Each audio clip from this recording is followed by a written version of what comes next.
numerous regulation. So the company form of business has to comply with the various legal formalities at the different stages, and there is penalty if the company fails to meet any of the formalities. ठीक है, जो company होती है, company form of business को क्या होता है, बहुत सारे लीगल फॉर्मेलिटीज़ होते हैं डिफरेंट स्टेज में जो उनको क्या करना है, फॉलो करना ही पड़ता है. And there is penalty if the company fails to meet any of the formalities. और कंपनी को क्या करना पड़ेगा, कंपनी पेनाल्टी उसको पे करना पड़ेगा जब कंपनी क्या है, कोई भी रूल्स एंड रेगुलेशंस को फॉलो नहीं करती है. A company has to file return and annual report with the registrar. जो कंपनी है उसको क्या करना पड़ता है, एक रिटर्न फाइल करनी पड़ती है और एनुअल रिपोर्ट भी रजिस्ट्रार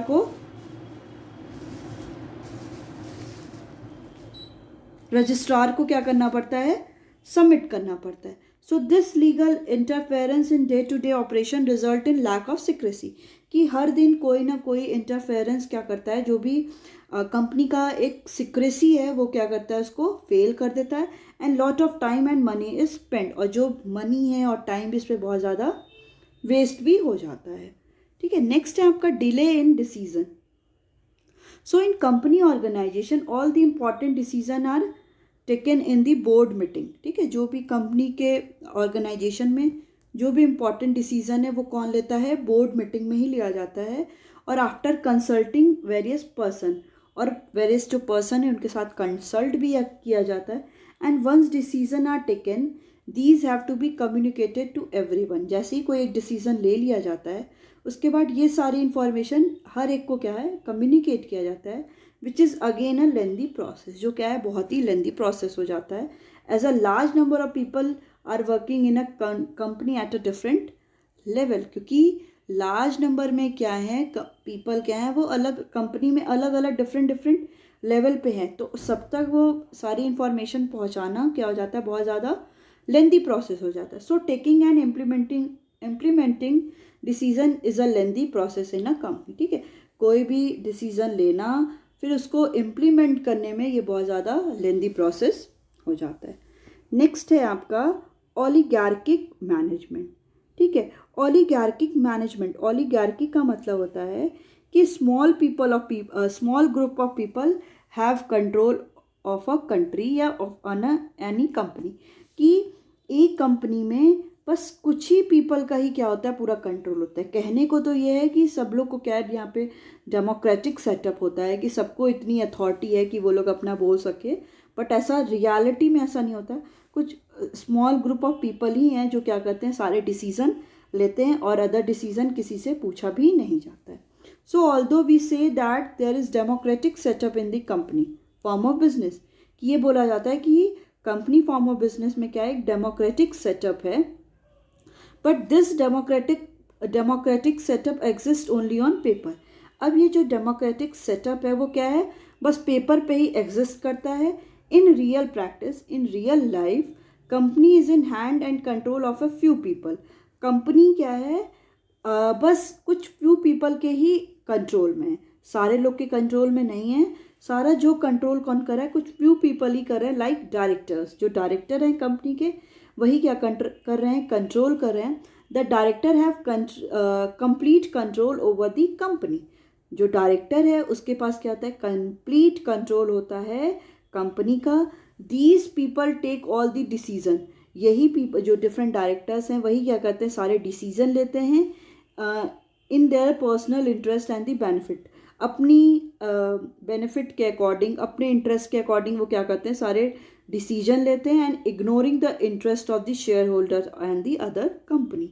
और वो क्या करते हैं, जो भी अदर शेयर्स होल्डर हैं उनकी जो भी इंटरेस्ट है उसको इग्नोर कर देते हैं, और जो कंपनी के वो है इंटरेस्ट है वो उसको भी इग्नोर कर देते हैं. बस अपने बेनिफिट के अकॉर्डिंग ही वो सारे डिसीजन लेते हैं. Next one is conflict in interest. So in company various group of people are involve such as share holder, debenture holder, employees, director etcetera. कि कोई भी कंपनी में क्या है, different various group of people होते हैं, जिसमें शेयर होल्डर होते हैं, डिबेंचर होल्डर होते हैं जो लोन प्रोवाइड करते हैं, एम्प्लॉयज़ होते हैं, डायरेक्टर्स होते हैं. So each group have different interest ठीक है, हर एक ग्रुप का क्या है, डिफरेंट डिफरेंट इंटरेस्ट है, क्योंकि कोई शेयर होल्डर क्या चाहता है कि उसे ज़्यादा से ज़्यादा प्रॉफिट मिले या डिविडेंड मिले, डिबेंचर होल्डर चाहता है कि उसको ज़्यादा से ज़्यादा इंटरेस्ट मिले, एम्प्लॉयज़ चाहते हैं कि उसको ज़्यादा से ज़्यादा क्या हो, सैलरी उसकी ज़्यादा हो। तो हर एक का क्या है, अपना अपना इंटरेस्ट है। For example debenture holder want their rate of interest to increase, कि जो भी डिबेंचर होल्डर हैं वो क्या चाहते हैं कि उनका जो रेट ऑफ इंटरेस्ट है वो उनको ज़्यादा मिले। शेयर होल्डर चाहते हैं want to reduce it so that leftover income is more, और शेयर होल्डर यही चाहते हैं कि जो भी डिबेंचर होल्डर को रेट ऑफ इंटरेस्ट ज़्यादा मिल रहा है वो कम हो जाए। अगर वो कम हो जाएगा तो कंपनी का प्रॉफिट ज़्यादा होगा, और जैसे ही कंपनी का प्रॉफिट ज़्यादा होगा तो उनको डिविडेंड क्या होगा, शेयर होल्डर को ज़्यादा मिलेगा। So there is possibility of conflict between the various group. तो उसमें एक ये पॉसिबिलिटी हो जाती है कि वेरियस ग्रुप में क्या हो जाता है, कन्फ्लिक्ट भी हो जाता है बिकॉज ऑफ देयर इंटरेस्ट, क्योंकि हर एक individual, her group of every group of individual क्या चाहता है कि वो अपना ज़्यादा से ज़्यादा क्या करे, प्रॉफिट को अर्न करे। Okay, so it is all your joint stock company. Next one is types of the company. Okay, sorry. So on the basis of ownership, the companies can be classified into following category। ठीक है, ownership के according जो company होती है वो following category में divide होती है। First one is private limited company, second one is public limited company, third one is one person company. Okay, so private limited company. Private limited company as per the section 268 of the Indian Company Acts 2013, private company means a company having a minimum paid up capital of 1 lakh rupees or such higher paid up share capital as it prescribed and which by its article। ठीक है, तो private company क्या होती है कि जिस company का minimum paid up share capital 1 lakh हो और इतना हाई हो कि जो भी कंपनीज एक्ट में प्रिस्क्राइब किया उतना ज़्यादा होना चाहिए। So it restrict the rights to transfer it shares. इसमें क्या होता है, रिस्ट्रिक्शंस होती हैं कि जो भी अपना राइट है ट्रांसफ़र करने का इस शेयर को वो अपने ट्रांसफ़र नहीं कर सकते हैं। Has minimum and maximum 200 member, जिसमें मिनिमम क्या है 2 मेंबर चाहिए एंड मैक्सिमम 200 मेंबर चाहिए, excluding the present and the past employees, कि जो भी प्रेजेंट में हैं और जो पास्ट में एम्प्लॉयज़ हैं उनको एक्सक्लूड करके मिनिमम 2 और मैक्सिमम 200 मेंबर्स होने चाहिए। नेक्स्ट है आपका, it prohibited any invitation to the public to subscribe from any securities of the company. ये क्या करता है, ये प्रोहिबिट करता है कि कोई भी पब्लिक कोई इन्विटेशन नहीं कर सकता कि आप क्या करें कि सब्सक्राइब करिए any securities of the company की सिक्योरिटीज़ में क्या करें वो आप सब्सक्राइब करिए। तो प्राइवेट लिमिटेड कंपनी में नहीं होता है। नेक्स्ट है आपका public limited company. Public company is a company which is not a private company. So complicated line ना, ये पब्लिक कंपनी वही है जिसमें जो प्राइवेट कंपनी नहीं है। So as per the companies act public company is the one. तो public company कौन सी हुई, पब्लिक कंपनी हुई जिसमें मिनिमम क्या है आपके 7 मेंबर्स होने चाहिए और मैक्सिमम में कोई लिमिट नहीं है। Has no restriction on the transfer of securities, वो अपनी सिक्योरिटीज़ को ट्रांसफ़र भी कर सकते हैं। And not prohibited to invite general public to subscribe its securities. और इसमें क्या है कि जनरल पब्लिक को क्या है, कोई भी ऐसा प्रोहिबिशन नहीं है कि वो जनरल पब्लिक को क्या है इनवाइट नहीं कर सकते हैं फॉर दी सिक्योरिटीज़। ठीक है, so however if a private company which is subsidiary of the public company is also treated as the public company. अब कोई भी प्राइवेट कंपनी है जो पब्लिक कंपनी के साथ काम कर रही है, सब्सिडियरी है, तो उसको भी हम लोग पब्लिक कंपनी ही क्या कहेंगे, पब्लिक कंपनी ही बोलेंगे। तो उसमें 2 टाइप के होते हैं, कंपनी लिमिटेड बाय गारंटी और company limited by shares. So it means a company having the liability of its member limited to by the memorandum. ठीक है, इसमें क्या होता है कि जो भी कंपनी की लायबिलिटी होती है, मेंबर्स की लायबिलिटी होती है, it is limited by the memorandum, कि उसके नोट के अकॉर्डिंग जो भी उसमें डिटेल दिया है कंपनी का उसके अकॉर्डिंग क्या होता है, लिमिटेड लायबिलिटी होती है to such amount as the member may respectively undertake to contribute to the asset of the company in the event of being wind up.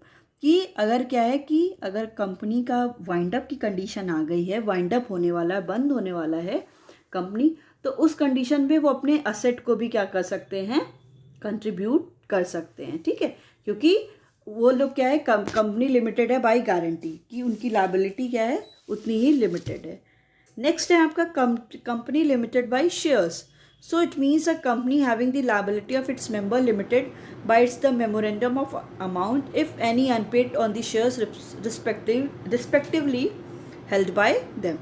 So it means a company having the liability of its member limited, कि जो भी liability है members की वो क्या है, limited है by the memorandum, कि जितना जो भी memorandum में जो उनका कंपनी का वो होता है, जो सारा जिसमें उनका सारे रूल्स रेगुलेशंस रिटन होते हैं, तो उसके अकॉर्डिंग क्या है, कंपनी के जो लायबिलिटी है वो क्या होती है, लिमिटेड होती है, जो मेंबर्स होते हैं, if any unpaid on the share respectively held by them, कि अगर क्या है कि वो लोग शेयर्स पे क्या है कोई भी अनपेड करते हैं। नेक्स्ट है आपका one person company. So the 2013 act introduce a new type of entity to the existing list, ठीक है, जो 2013 में एक्ट इंट्रोड्यूस हुआ था उसमें क्या था, apart from forming a public और प्राइवेट कंपनी, कि आप पब्लिक और प्राइवेट कंपनी के अलावा the 2013 act enable the formation of a new entity a one person, कि आप पब्लिक और प्राइवेट की जगह आप क्या कर सकते हो, एक वन पर्सन कंपनी भी स्टार्ट कर सकते हो, OPC in short. So an OPC mean a company with only one person, जिसमें क्या होता है ओपीसी, जिसमें क्या होते हैं बस वन पर्सन होते हैं, and its as a member उसमें क्या होगा, जैसे फॉर एग्जांपल मैं हूँ, मैंने अपना कोई भी बिजनेस स्टार्ट किया तो वो क्या हो गया, वन पर्सन कंपनी, ओपीसी। सो रिक्वायरमेंट, तो इसकी बेसिक रिक्वायरमेंट क्या है, so rule 3 of 1 provides that the only natural person who is an Indian citizen and as a resident in India shall be eligible to incorporate OPC, ठीक है, कोई भी India का कोई सिटीजन है या कोई रेसिडेंट है इंडिया का, बस वही एलिजिबल है कि वो OPC one person company start कर सकता है।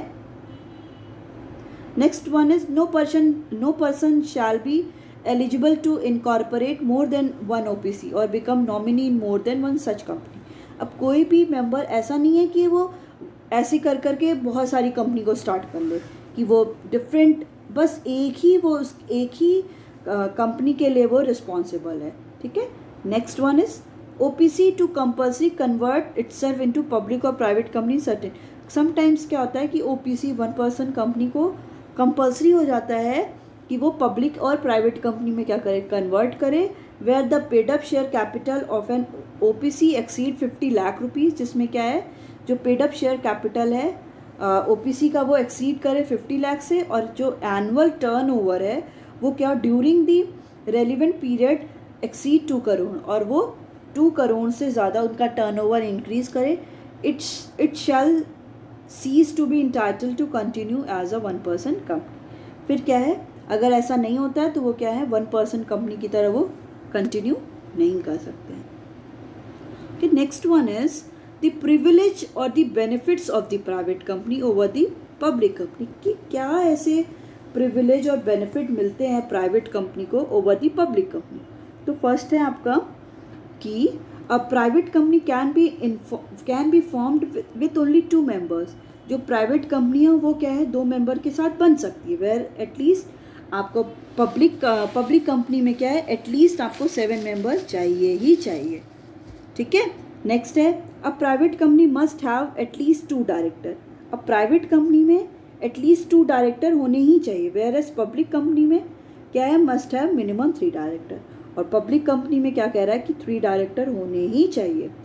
Third one is it is not compulsory for a private company to maintain index of its member, कि जो भी इंडेक्स है कि उनके टाइम, उनका जो भी डिटेल्स है, सारा पर्सनल डिटेल्स से लेके, तो ये कोई भी प्राइवेट कंपनी में मैंडेटरी नहीं है कि वो प्रिपेयर करे, but it is mandatory in the public company, की पब्लिक कंपनी में ये एकदम मैंडेटरी है कि वो पब्लिक कंपनी क्या करे, इंडेक्स को प्रिपेयर करे। A private company can issue loan to the director without prior permission of the government, ठीक है। जो प्राइवेट कंपनी है वो लोन इशू कर सकती है अब इस डायरेक्टर को बिना कोई परमिशन गवर्नमेंट के लिए। बट पब्लिक कंपनी में क्या है कि वो लोग कोई भी गवर्नमेंट के परमिशन के बिना कोई भी काम नहीं कर सकते हैं। तो वो before giving the loan to a director they have to take permission from the government. Next one is it is not compulsory for the private company to hold a statutory meeting and the file a statutory report with the registrar. कि ये compulsory नहीं है कोई भी private company के लिए वो company क्या मीटिंग कराए और रिपोर्ट क्या है वो रजिस्ट्रार को सबमिट करे, but in the case of public company it is essential. Next one is there are no restriction on the numbers, appointment and remuneration of the director of a private company. कि कोई भी वहाँ पे restriction नहीं है कि कितने numbers होंगे, number of director, उनका appointment कैसा होगा, उनको remuneration जो salary होगी वो कैसे होगी.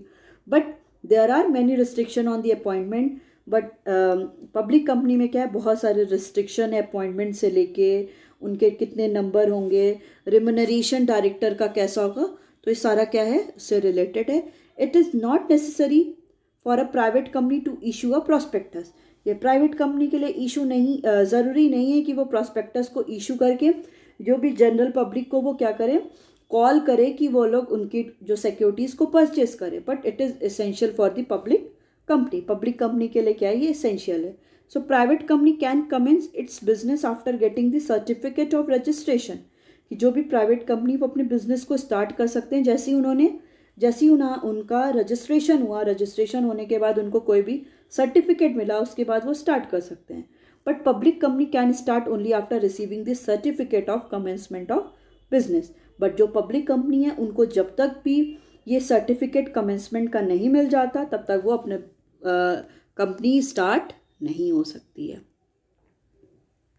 Next is formation of a joint stock company. So joint stock company has to follow a certain specified legal procedure for its formation.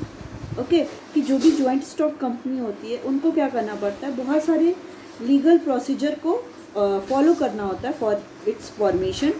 So planned action and conscious efforts are required. कि continuously क्या है plan action और planning के साथ और एक बहुत सारे efforts की ज़रूरत होती है. So formation of a company involves the following stages. First one is promotion, second is incorporation, third one is capital subscription, fourth one is commencement of business. Okay. So firstly we will start with the promotion. So promotion stage includes all the steps right from the conception of idea of to starting the company till it is formed. ठीक है, promotion stage में क्या होता है वो सारे steps आते हैं जिसमें क्या है कि एक कंसेप्शन ऑफ आइडिया कि बिज़नेस हमें कैसे स्टार्ट करना है, हमें बिज़नेस स्टार्ट करना है कि नहीं करना है, कैसे स्टार्ट करना है, ये सारी आइडिया से लेके जब तक वो फॉर्मेशन नहीं हो जाता तब तक हम लोग प्रमोशन स्टेज होता है. So it is the process of planning and organising all the resources required to form a company. इसमें क्या है सारे प्रोसेस जो प्लानिंग और ऑर्गेनाइजिंग के लिए ज़रूरी हैं, all the resources which is required to form a company. Company को फॉर्म करने के लिए जो भी प्लानिंग करनी है, जो भी ऑर्गेनाइज करना है रिसोर्सेज का, इसमें सारे प्रोसेस आते हैं. So promotion involve the discovery of the business idea. Promotion में क्या होता है डिस्कवरी होती है बिजनेस आइडिया का कि नया जो आइडिया है बिजनेस का उसको डिस्कवर करना. इट्स इन्वेस्टिगेशन, उसको इन्वेस्टिगेशन करना एंड असेंबल करना necessary resources to set up the business. ठीक है, असेंबल करके क्या करना नेसेसरी जो भी रिसोर्सेज हैं उनको लेना कि बिजनेस को सेटअप करने के लिए. The person who performs all the activity during the promotion stage. ठीक है, जो पर्सन क्या है ये सारी एक्टिविटी को परफॉर्म कर रहा है प्रमोशन स्टेज पे उसको बोलते हैं promoter. And the promoter the promoter conceives the business idea and take all the initiatives to form a company. और जो प्रमोटर होता है वो क्या करता है वो सारे जो भी आइडिया है उसको लेता है बिजनेस आइडिया को and take all the initiative, सारे इनिशिएटिव को लेता है to form a company, company को फॉर्म करने के लिए. So the promoter can be individual, जो प्रमोटर है वो इंडिविजुअल भी हो सकता है, अ ग्रुप ऑफ पर्सन भी हो सकता है और कोई इंस्टीट्यूशन भी हो सकता है. ठीक है, so the promoter perform the following function, जो प्रमोटर है वो फॉलोइंग फंक्शंस को परफॉर्म करता है। These functions are also known as steps in the promotion stage. ठीक है, इसमें ये सारे फंक्शन क्या है, इनको क्या बोलते हैं, स्टेप्स भी बोला जाता है प्रमोशन स्टेज के। So steps in promotion stage are, पहला स्टेप क्या है, first one is identification of the business opportunity. So promotion stage begins with the discovery of an idea to set up a business।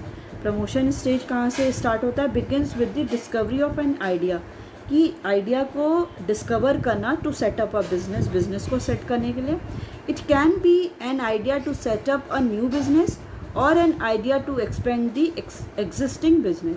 ये idea क्या हो सकता है कि new business को सेटअप करने का, और एक आइडिया क्या कि उस बिज़नेस को एक्सपैंड करने का, जो ऑलरेडी बिज़नेस एग्जिस्ट कर रहा है, जो ऑलरेडी चल रहा है, उस बिज़नेस को क्या करना है, एक्सपैंड करने का। सो the promoter identify the profitability of the idea. जो प्रमोटर है वो क्या करता है, वो आइडेंटिफाई करता है प्रॉफिटेबिलिटी ऑफ द आइडिया, कि आइडिया की जो भी वो डिसीज़न ले रहा है वो कितना ज़्यादा प्रॉफिटेबल होगा, by analysing the opportunities available in that area. ठीक है, कैसे कि एनालाइज करता है कि कितनी अपॉर्चुनिटीज़ वहाँ पे उसको अवेलेबल हैं। सो the promoter also analyse the various resources required. जो प्रमोटर है वो ये भी एनालाइज करता है कि कौन से रिसोर्सेज की उसको ज़रूरत है, and amount of capital required, और कितने कैपिटल की रिक्वायर्ड है, and the degree of risk involve, और कितना किसी भी बिजनेस में रिस्क भी इन्वॉल्व है। ठीक है, तो ये सारे आइडिया वो क्या करता है, लेता है। Next one is feasibility studies. So after studying all the concept related to the idea discovered, the promoter start doing detailed investigation to give practical shape of the idea। ठीक है, जब कोई भी बिजनेसमैन की आइडिया को analyse कर लेता है, आइडिया को डिस्कवर कर लेता है, तब प्रमोटर स्टार्ट क्या करता है, डिटेल इन्वेस्टिगेशन करने लगता है to give practical shape to the idea. ठीक है, डिटेल इन्वेस्टिगेशन करने लगता है कि जो भी उसने आइडिया लिया है उसको प्रैक्टिकल में लेकर आ, मतलब हम लोग एप्लीकेशन पे लेकर आएँ और बिजनेस को स्टार्ट करें। So he does detail investigation regarding the cost, profitability, production process, demand of the product etcetera. तो इसमें बिजनेसमैन क्या करता है, सारी इन्वेस्टिगेशन करता है कि कितना ज़्यादा कॉस्ट उसको लगेगा, कितना प्रॉफिट होगा, प्रोडक्शन का कैसे किस प्रोसेस से प्रोडक्शन करेगा, प्रोडक्ट की जो भी वो कमोडिटी प्रोड्यूस कर रहा है उसकी डिमांड कितनी है। So while doing this the promoter takes the help of a specialist और एक्सपर्ट। ये सब करते टाइम प्रमोटर क्या करता है, हेल्प लेता है किसी भी स्पेशलिस्ट की और एक्सपर्ट की, सच एज चार्टेड अकाउंटेंट जो क्या करते हैं, अकाउंट जो होता है उसको मैनेज करते हैं, इंजीनियर्स की हेल्प करता है। The specialist make an objective analysis of all the detail collected by the promoter. ठीक है, जो स्पेशलिस्ट होता है वो मेक एन ऑब्जेक्टिव जो भी बनाता है उसकी एनालिसिस करता है, और जो भी प्रमोटर से पूरे आइडियाज़ को लेता है, कि जो भी उसके बिजनेस का आइडिया है उसको लेता है। The report of the specialist help the promoter to take a decision regarding the size of the business. फिर उसके अकॉर्डिंग जो भी स्पेशलिस्ट है वो पूरी रिपोर्ट प्रिपेयर करता है कि कितना प्रॉफिट का कैसा है, कंडीशन है, कितना हो सकता है, या उसको कितना कॉस्ट इनकर होगा, इससे एक वो रिपोर्ट प्रिपेयर करता है। तो ये जो रिपोर्ट है स्पेशलिस्ट की, वो प्रमोटर को हेल्प करती है to take a decision regarding the size of the business, कि अगर उसको कोई डिसीज़न लेना है बिज़नेस के साइज़ पे तो वो डिसीज़न ले सकता है। लोकेशन ऑफ द प्लांट, जो भी प्लांट है, जो भी जहाँ पे कोई भी मशीनरी सेटअप हुई हैं उनकी location, and the amount of capital की बिजनेस में कितना कैपिटल एक्सेट्रा लगेगा। ठीक है, so next is technical feasibility. ठीक है, जो फिजिबिलिटी है उसके थ्री टाइप्स हैं, technical feasibility, financial feasibility and economic feasibility. So firstly we will deal with the technical feasibility. Sometimes the idea is good but technically it may not be possible to implement the idea. कभी कभी क्या ऐसा होता है कि idea अच्छा होता है बट टेक्निकली जब हम उसको करने जाते हैं, जब इम्प्लीमेंट करने जाते हैं तो वो पॉसिबल नहीं हो पाता। कि हम कुछ सोचते हैं, जब हम उसको करने जाते हैं तो वो इतना प्रैक्टिकली वो सही नहीं होता। It may be due to non availability of the raw material. ये बेसिकली क्यों हो सकता है? क्योंकि जो भी रॉ मटेरियल है उसकी अवेलेबिलिटी प्रॉपरली नहीं हुई हो, जो भी वो इनपुट्स लगाएगा जिसके थ्रू प्रोडक्शन करेगा वो उसके पास प्रॉपरली अवेलेबल नहीं हो, जो टेक्नोलॉजी हो वो सही नहीं हो, तो the project is considered technically unfeasible. जो प्रोजेक्ट है वो टेक्निकली अनफिजिबल है, मतलब इतना ज़्यादा हम उसको यूज़ नहीं कर सकते, उसकी यूजेबिलिटी इतनी नहीं है अनलेस द टेक्नोलॉजी और the other required input can be imported और are available in our country. ठीक है, तो और रिक्वायर्ड जो भी इनपुट है जब तक हम उसको क्या करें, या तो हमारी कंट्री में अवेलेबल ना हो, अवेलेबल हो तो ठीक है, नहीं तो हमें क्या करना पड़ता है, उन टेक्निक